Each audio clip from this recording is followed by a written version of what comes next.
목사님 때문에 행복합니다는 미가엘 성가대가 대한민국에서 최고로 잘해요. 한 세계에서 최고로 잘해요.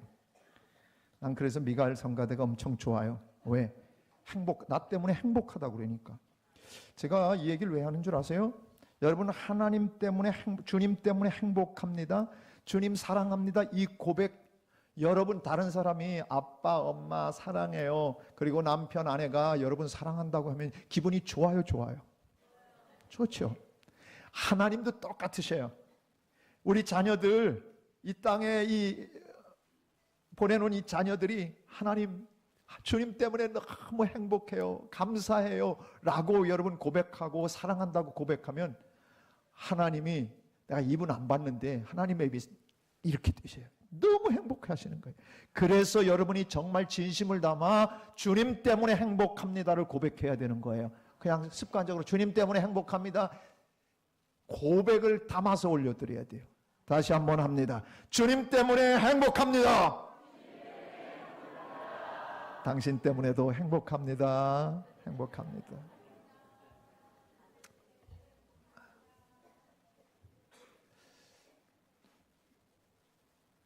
우리는 살아가면서 우리 인생 여정에 형통이 있고 불통이 있고, 그리고 기쁠 때가 있고 우울할 때가 있고, 또 행복할 때가 있고 슬플 때가 있고, 이런 우리 이 쌍곡선들이 있게 마련입니다.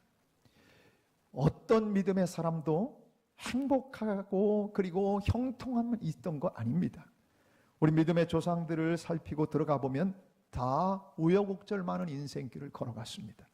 그런데 중요한 것은 그런 우여곡절 속에서도 그 가지고 있는 삶 속에 주님을 만나 우울하고 힘들고 고통스러웠던 순간들을 행복의 순간, 기쁨의 순간으로 바꾼 경험들을 한 사람들이 신앙의 명장들입니다.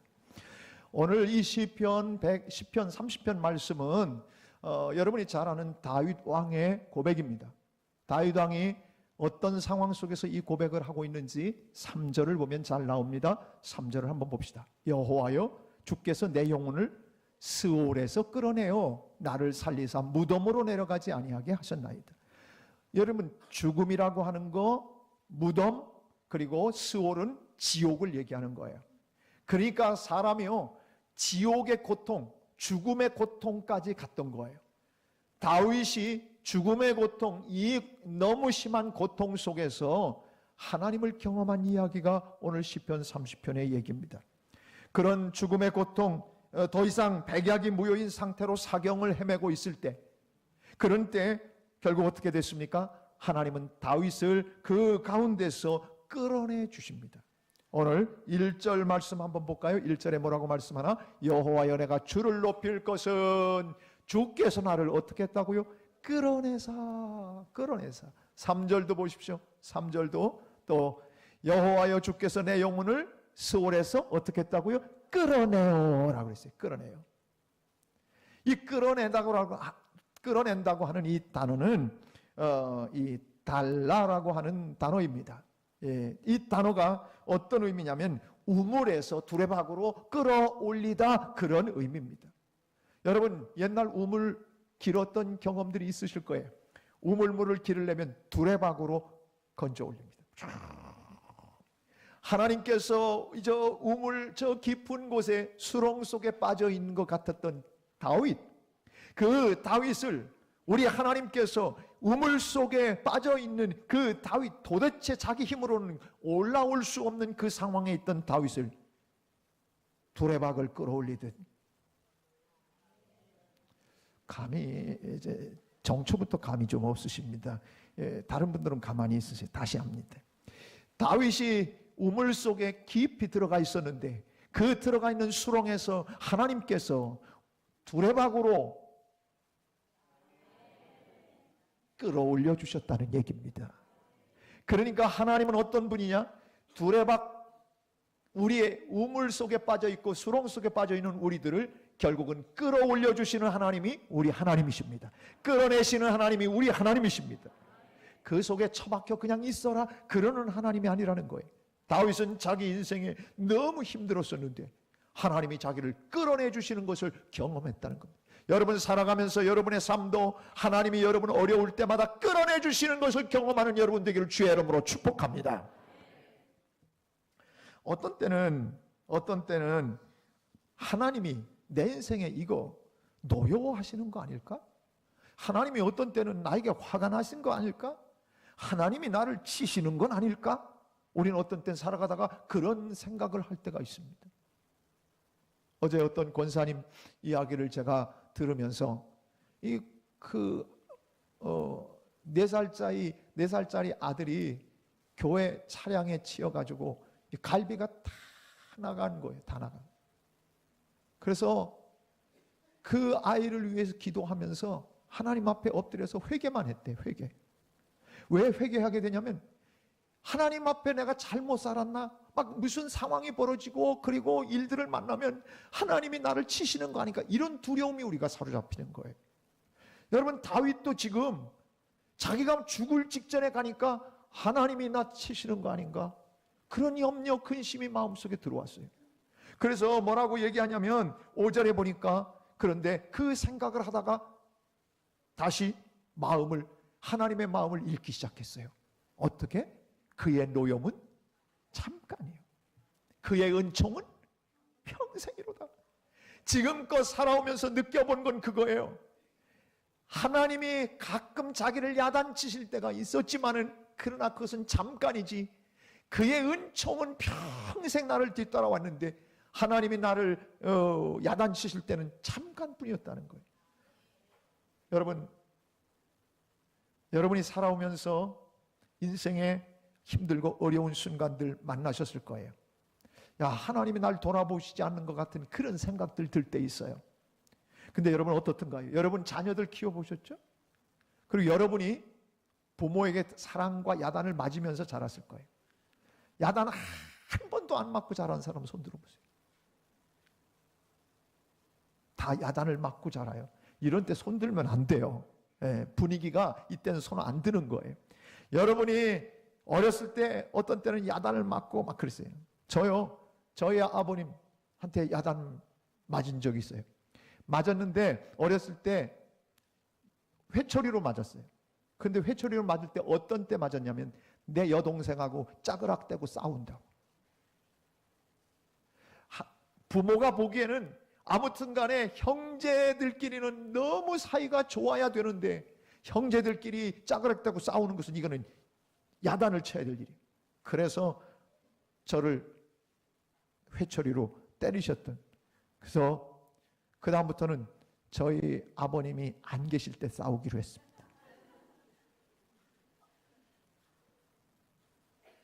여러분, 예수 믿는 형제들끼리 그리고 같이 살아가면서 절대 여러분들이 형제간에 하나님 섭섭하게 해드리지 마십시오. 피를 주고 여러분을 다 구원하셨는데 우리는 서로 사랑하고 살아야 됩니다. 사랑하고 살아야 됩니다. 그 남자, 그 여자 사랑하고 살아야 됩니다. 우리 하나님이 섭섭한 것은 다른 게 섭섭하지 않아요. 이 땅에 살아가면서 서로 사랑하고 사는 것을 가장 보고 싶어 하시는 거예요. 여러분, 그런데 오늘 이 다윗이 어떤 생각을 하게 됐냐면 하나님이 나에게 야단을 지금 치고 계시는 것 같다는 거예요. 죽을 병에 걸린 거예요. 그런데 가만히 생각해 보니까 하나님이 얼마나 야단 치실까? 여러분 야단 맞으면서 어떠셨어요? 부모님이 야단 치실 때 말이에요. 너희가 한 번만 더 하면 너 가만 안 둘 거야. 그런데 그렇게 하기를 수없이 넘어가면 잠깐 야단치고 끝났어요. 만약에 헌선이 너 일로 와봐. 너 왜 동생하고 그렇게 싸워? 그런 저를 때려주셨어요. 일주일 후에 다시 아버님이 부르셨어요. 너 헌선아, 일주일 전에 너 동생하고 싸운 거 기억나지? 또 잘못한 거 알아? 종아리 걷어. 또 때리셨어요. 일주일 후에 저희 아버님이 또 부르셨어요. 그리고는 너 2주 전에 동생하고 싸웠던 거 반성하고 있어? 잘못했지? 종아리 걷어. 또 때리시고. 그러실까요? 아니에요. 한 번 야단치고는 다 잊어버리셔요.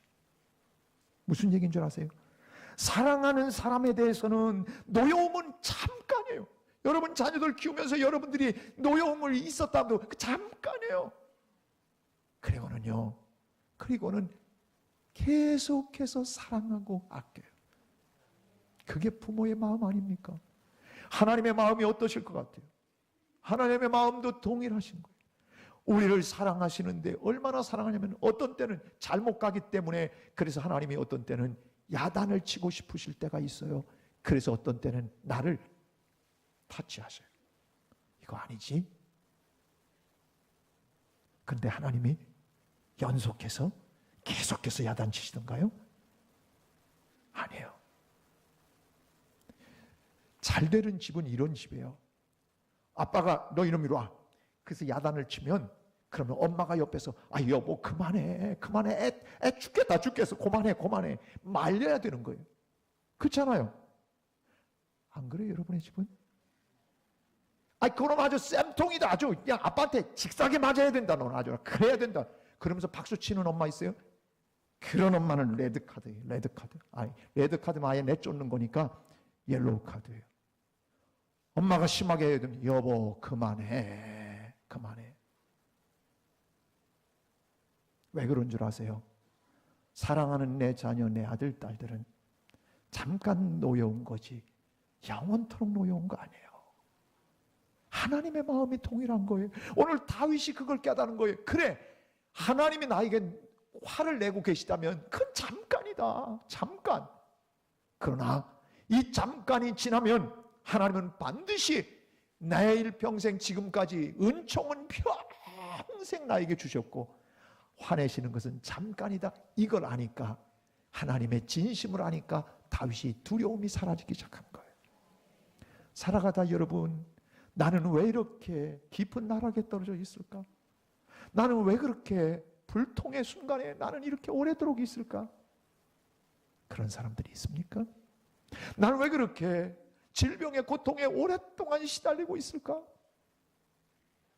사랑하는 여러분, 여러분께 향하신 하나님은 평생 은총이고 잠깐 여러분에게 어려움을 주시는 거예요. 다윗이 이걸 알았어요. 그래서 노염은 잠깐이요. 오늘 제가 영어 성경을 많이 참고를 했어요.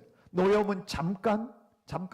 여러분 성경에서 뭐라고 그랬냐면 NIV 성경에서 only a moment라고 썼어요. 그러니까 아주 그 단지 그 잠깐뿐이라는 거예요. 하나님은 우리에게 오랫도록 노염을 품고 계신 하나님이 아니라는 거예요. 그리고 아침에는 기쁨이, 그의 은총은 평생 간다. 일평생 간다는 거예요. 하나님이 주시는 은총은. 그리고 뭐라고 또 고백합니까? 저녁에는 울음이 깃들일지라도 아침에는 기쁨이 오리로다. 하나님을 제대로 파악하고 살면요, 나한테 이 울음이라고 하는 것은 여기서 원어 자체가 뺏기라고 하는 단어예요. 이 뺏기라고 하는 울음은 울음이 슬픔과 고통과 그리고 내게 아픔을 주는 것을 대표하는 단어로 쓰고 있는 거예요. 어느 날 울음이 나를 찾아왔어요. 옛날 성경은 울음이 기숙할지라도 기숙한다라고 표현했어요. 어느 날 저녁에 나를 찾아와서 헌선 씨, 제가 잠깐 오늘 내가 당신하고 같이 있고 싶습니다. 내가 당신 곁에 기숙하겠습니다. 울음이, 슬픔이 나를 찾아왔습니다. 그 뺏기가 나를 찾아왔어요. 묻게 해달라는 거예요. 어쩔 수 없이 인생에 같이 묻게 됐어요. 근데 그 밤, 그 묻고 같이 있었던 이 울음이 아침이 되면, 성경을 보십시다. 아침이 되면 어떻게 된다고요? 기쁨이 오리로다. 저녁에는 울음이 와서 같이 자자고 했는데 아침에는 다른 손님, 기쁨이라고 하는 손님이 두드리고 찾아온다는 거예요. 하나님의 노여움은 잠깐이고 그의 은총은 평생이니까 내가 지금 울음 속에 잠들어도 아침에는 기쁨이 찾아올 거다. 잠깐은 어려워도 하나님은 반드시 기쁨을 주실 거다. 이 확신, 오늘 다윗이 갖게 된 확신입니다. 여러분 속에도 이 하나님이 이 변함없는 하나님이 여러분의 하나님인 걸 믿고 사는 축복이 있기를 원합니다.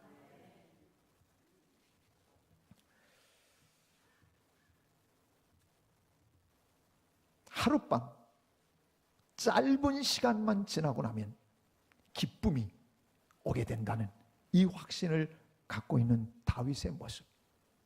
전 여러분 그건 무슨 노래인지 잘 몰라요. 그게 제3한강교인가? 있잖아요. 제3한강 가사는 잘 모르겠는데 그런 가사 있잖아요. 이 밤이 지나면 기차를 타고 행복 어린 거리로 떠나갈 거예요. 그리고 슬픔 없는 거리로, 눈물 없는 거리로 떠나갈 거예요. 뭐 그런 가사가 있어요. 그게 뭐예요? 제3한강교 맞아요? 이 머리는 늘 변함이 없이, 오래전 들은 노래인데도 이 머리는 변함이 없이 똑똑합니다. 그래야 여러분이 잠이 달아나기 때문에 내가 그냥 흰 소리를 한 겁니다. 여러분, 이 밤이 지나면 지금은 슬퍼요. 그러나 이 밤이 지나면 이제 행복 어린 거리로 간다는 거예요. 오늘 다윗이 똑같은 얘기예요. 난 지금 슬픔으로 잠들어. 그러나 이 밤만 지나면 하나님이 기쁨으로 반드시 내 인생을 바꿔주실 거야. 이 확신 갖고 살아가는 거예요. 여러분, 우리 그리스도인들은 이 확신이 있어야 돼요. 이 확신이 있어야 되는 거예요. 여러분, 그런데 말이죠, 다윗이 그 평생 변함없는 하나님의 은총, 기쁨을 주실 거라고 하는 걸 믿고 뭘 하고 있었어요?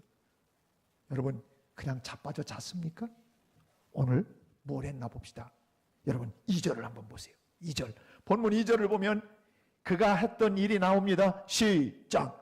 여호와 내 하나님이여, 내가 주께 부르짖음에 나를 고치셨나이다. 뭐 했다고요? 부르짖었다는 거예요. 8절도 봅시다. 뭐 하고 있나? 8절, 여호와여, 내가 주께 부르짖고 여호와께 간구하기를 뭐 했다는 거예요? 한마디로 얘기하면 기도했다는 거예요. 기도. 눈물의 고통의 그 순간, 그 밤에 뭘 했냐? 기도했다는 거예요. 하나님께 부르짖었다는 거예요. 하나님께 간구했다는 거예요. 왜 간구했을까요? 기도가 방법인 줄 알기 때문에 한 거예요. 세상을 살아가면서 막힙니까? 불통입니까? 세상 살아가면서 질병입니까? 여러분, 우리가 그리스도인들이 해야 할 가장 중요한 일은 다른 것이 아니라 기도인 줄로 믿습니다. 기도가 방법이기 때문입니다. 다윗은 알아서 기도 방법을 찾았습니다.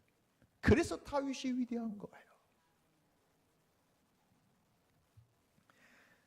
기도했더니 하나님이 어떻게 만들어 주셨습니까? 기도했더니 다윗을 질병 가운데서 고쳐 주셨습니다. 끌어내 주셨습니다. 이게 이 다윗의 고백입니다. 여러분, 11절 그 고백이 나옵니다. 11절이 바로 이 고백입니다. 보세요. 주께서 나의 슬픔이 변하여 내게 뭐가 되게 했다고요? 춤이 되게 했다는 거예요. 주께서 나의 슬픔이 변하여 내게 춤이 되게 하셨다. 여러분, 오늘은 제가 NIV 성경을 계속해서 좀 인용을 하고 있습니다. 당신이 나의 이 웨일, 부르짖음, 웨일링, 부르짖는 거예요. 막 탄원하고 막 절규하는 거예요. 내 절규를 뭐로 바꾸냐? 댄싱, 춤으로 바꿨다는 거예요. 이 하나님이 그렇게 하셨다는 거예요. 여러분, 하나님은 우리의 슬픔을 춤으로 바꾸시는 하나님이십니다. 다윗은 그걸 경험했어요. 여러분, 우리의 삶 속에 우울하고 좌절스러운 일이 있어도 내게 춤이 되도록 바꾸시는 그 하나님을 여러분도 간증하고 고백할 수 있게 되기를 원합니다. 그 다음 말씀에 보면 더 자세히 설명하고 있어요. 베옷을 벗기고 기쁨으로 띄우셨나이다. 여러분, 이 세크클로스라고 하는 것은 베옷, 굵은 베옷을 얘기하는 거예요. 굵은 베옷, 슬플 때, 회개할 때 입는 옷이에요. 근데 그걸 벗겼어요. 리무브했어요. 벗기고, 그리고 나에게 뭘 입혔어요? 위드 조이, 기쁨의 옷을 입혔다는 거예요. 기쁨의 옷을. 하나님께서 여러분을 사랑하는 성도들에게 슬픔의 옷을 계속 입히시려고 하시는 분이 절대 아니에요. 그 고통의 순간에도 그 고통의 아픔의 그 베옷을 벗기고 우리에게 기쁨의 옷을 입히시고 싶은 분이 우리 하나님이라 그 말이에요. 기도하고 하나님께 의지하고 나아가는 자는 반드시 베옷을 춤으로 바꾸시고 기쁨으로 바꾸시는 그 은혜를 누리게 될 줄로 믿습니다. 오늘 이 베옷을 벗기고 여러분 기쁨으로 띄우셨다고 번역을 했는데 다른 성경들을 보면 뭐라고 번역을 하고 있냐면 새번역 성경은 뭐라고 번역했는 줄 아십니까? 새번역은 오늘 번역에 기쁨의 나들이 옷 이렇게 번역을 했어요. 기쁨의 나들이 옷. 나는요 가끔 주례를 하러 이제 예식장을 이제 가보면 우리 교인들 결혼식이 있을 때 가보면 내가 가끔 놀래 자빠질 것 같을 때 있어요. 뭐 놀래 자빠질 것 같으냐면 주일날보다 더 이쁘게 하고 나타나는 거예요. 이해를 못 하겠어요. 왜 남이 결혼하는데 자기가 그렇게 신부처럼 하고 나오는지 모르겠어요. 그리고 왜 그렇게 머리에 웨이브를 잔뜩 주고 자기가 공주처럼 나타나냐 말이에요. 나는 그걸 지금까지도 이해를 못 하겠어요. 근데 오늘 본문 보니까 이해가 돼요. 하나님이 기쁨의 옷을 대표하는 게 잔치 옷이에요. 여러분 잔치에 갈 때는 느추하게 입는 거 아니에요. 남의 잔치 망칠 일이 있어요? 아니잖아요.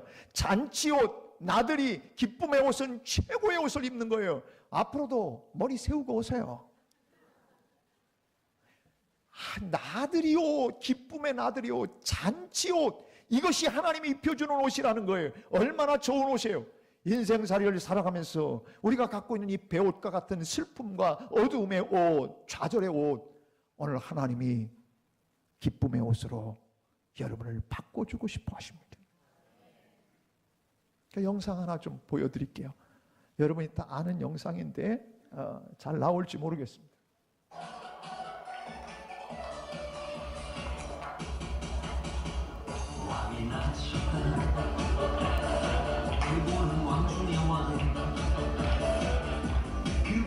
여러분이 저 뒤에서 두 번째 여자를 좀 주목해 주시기 바랍니다.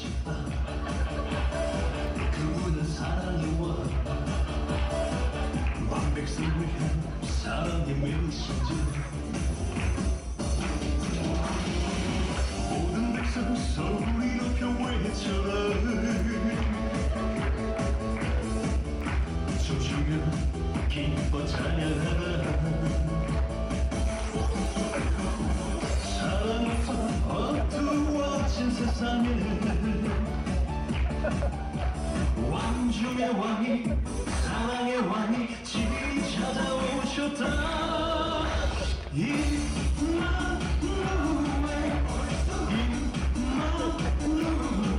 됐습니다. 사랑의 왕이 나셨다. 됐어요. 여기에 가운데 서 있는 우리 이분태 권사님 손자가 아주 춤을 기가 막히게 췄어요. 그리고 뒷줄에 두 번째 여자아이가 권희연 집사님 딸이에요. 근데 우리 집사람 마스크를 쓰고 우리 집사람이 춤추는 것 좀 하는데 내가 평소에 우리 집사람이 춤을 추는 걸 좀 봤거든요. 근데 어쩜 그렇게 똑같은지 모르겠어요. 그냥 깜짝 놀랐어요. 제 아내가 춤을 제법 잘 춥니다. 여러분 춤추는 거 보면 어때요? 여러분 행복하잖아요. 춤추는데 불행하다고 생각이 되죠? 춤은 아무 때 나오는 거 아니에요. 춤을 추는 것은 여러분 우울할 때 춤 절대 못 춰요. 슬프면요 일어날 힘조차 없어요. 근데 춤을 출 때는 어떤 때 추냐면 신명나고 삶이 바뀌고 변화가 일어나고 그리고 좋을 때. 여러분 축구 보시죠. 골 넣고 나면 막 세레모니를 해요. 온갖 춤을 추면서 막 해요. 왜? 너무 좋으니까 그러는 거예요. 제 아내가 송구영신 예배 때 저 밖에서 안내를 쓰느라고 여기 들어오질 않았는데 밖에서 춤을 췄대요. 이거는 성탄절에 애들이 한 건데 제 아내가 여러분 그 여선교회가 추수감사절 할 때 그 몇 여선교회가 89? 아니 1등한데 두 개가 같이 했잖아요. 89 맞잖아요. 89 여선교회가 할 때 제 아내를 뒤에 이렇게 보니까 그 영상 비친데 제 아내도 뒤에서 춤추고 있더라고요. 그런데요 춤추는 거 보면 우리가 기분이 좋고 행복해요. 하나님은 이 땅에 우리를 이 땅에 보내셔서 하나님은 뭘 원하시냐?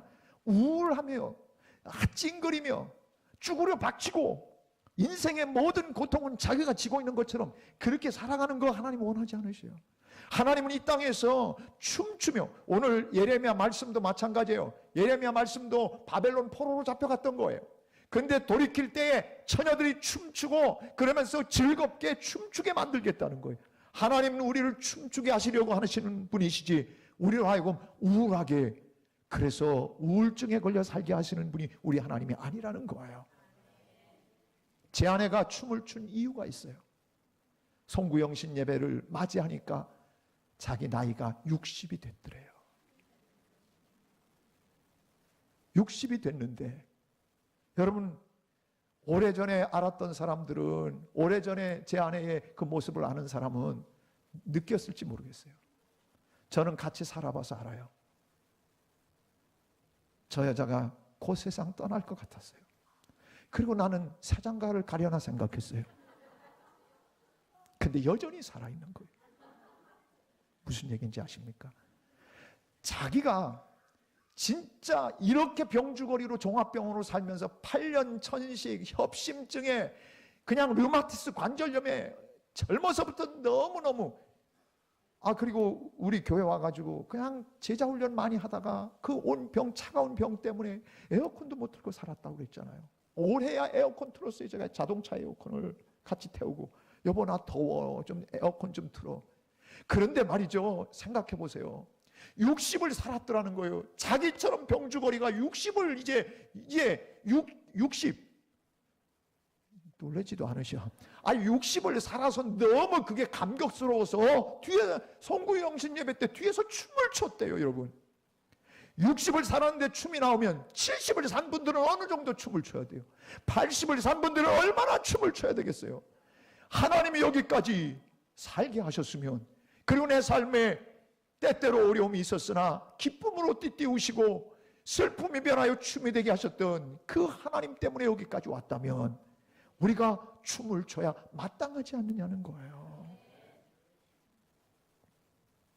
1970년대 저희 학생 때 스웨덴의 혼성 4인조 가수 그룹들이 있었어요. 아바라고 하는 그런 그룹이에요. 아바가 가장 메인 타이틀곡, 와우, 금방 보여주네요. 이들이 제일 유명했던 곡 중에 하나가 댄싱퀸이에요. 춤추는 여왕, 댄싱퀸. 17살짜리 여자아이가 춤추는 그 광경을 이제 그리면서, 그때 나오는 첫 가사가 바로 You can dance. 이게 첫 가사예요. 그런데 여러분 보세요. 이 하나님께서 우리를 이 땅에 보내셨을 때에 어떻게 보내셨을까? 난 이렇게 생각하는 거예요. 오늘 본문을 보니까 하나님은 우리를 댄싱 퀸으로 만들고 싶으신 거예요. 남자들은 댄싱 킹. 하나님이 우리를 춤꾼으로 만들고 싶으셨던 거지, 우울하게 주저앉아 있는 사람으로 만들고 싶지 않으셨던 거예요. 그래서 이 땅에 사망과 음침한 권세에 붙들려 있지 않도록 당신의 생명을 주며 우리를 끌어내 주셨어요. 사망의 골짜기에서 끌어내 주셨어요. 죽음의 골짜기에서 끌어내 주셨어요. 그럼 우리는 어떻게 해요? 춤추며 살아야 되지 않아요? 우리의 영이 기뻐 뛰며 살아야 되지 않아요? 뭐가 그렇게 슬프세요? 뭐가 그렇게 우울하세요? 2019년 올해 우리가 출발했어요. 소망 가운데 출발했으나 살다 보면 또 어려움도 올 거예요. 어려움 와도 하나님이 나에게 어려움을 주는 것은 잠깐이다. 그러나 은총은 평생이다. 그리고 붙들고 기도하다 보면 우리의 슬픔이 변하여 춤이 되게 하시는 주의 놀라운 은혜를 여러분이 경험하게 될 줄로 믿습니다. 꿀벌들은 정찰벌이 하나 있어가지고, 그래서 정찰을 하고 꿀 따먹을 꿀이 어디에 있는지 가서 발견하고 정찰벌이 와가지고, 그리고 벌떼들, 자기네들 벌떼들 앞에서 춤을 춘대요. 춤을 춘대요. 어떻게 추는지는 제가 몰라요. 근데 춤을 춘대요. 이 전문가가 쓴 책에 나와 있어요. 그런데 막 춤을 추는데 꿀 딸 게 너무 좋은 꿀이 있으면, 그러면 하루 종일 춤춘대. 이 정찰벌이 하루 종일 너무 좋아서. 그래서 금방 안 돼요. 아하, 따러 갈 게 많구나. 그래서 다 알고 모든 벌들이 총동원해서 가서 좋은 꿀을 따먹는데요. 세상에 먹을 것만 많아도 하루 종일 온 온종일 꿀벌이 춤을 춘대요. 하나님이 나를 위해 생명 주셨어요. 나 구원해 주셨어요. 영원한 생명, 하늘에 대한 소망을 갖고 살게 하셨어요. 이 땅이 전부가 아니라 저 위를 바라보며 살게 하셨어요. 세상 사람들이 누릴 수 없는 이 최고의 축복을 우리가 누린다면 오늘 우리는 영적으로 매일 춤꾼이 되어 살아야 하는 거예요. 여러분을 오늘 하늘나라의 댄싱 퀸으로 여러분을 임명합니다. 남자들은 댄싱 킹으로 여러분을 임명합니다. 영적으로 날마다 감사와 감격으로 춤을 추며 사십시오. 제가 더 춰야 되겠습니까? 응?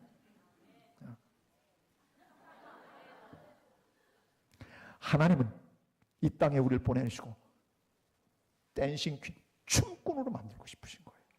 춤추며 살게 하시는 하나님이, 여러분 우리의 인생을 우울하게 살지 마십시오. 하나님과 더불어 사는 사람, 기도하는 사람은 반드시 춤추는 인생으로 바꾸어 주실 거예요. 2019년 여러분이 그런 은혜 가운데 살게 되기를 주님의 이름으로 축복합니다. 우리 함께 찬양하겠습니다. 자리에서 일어나서 함께 찬양합니다.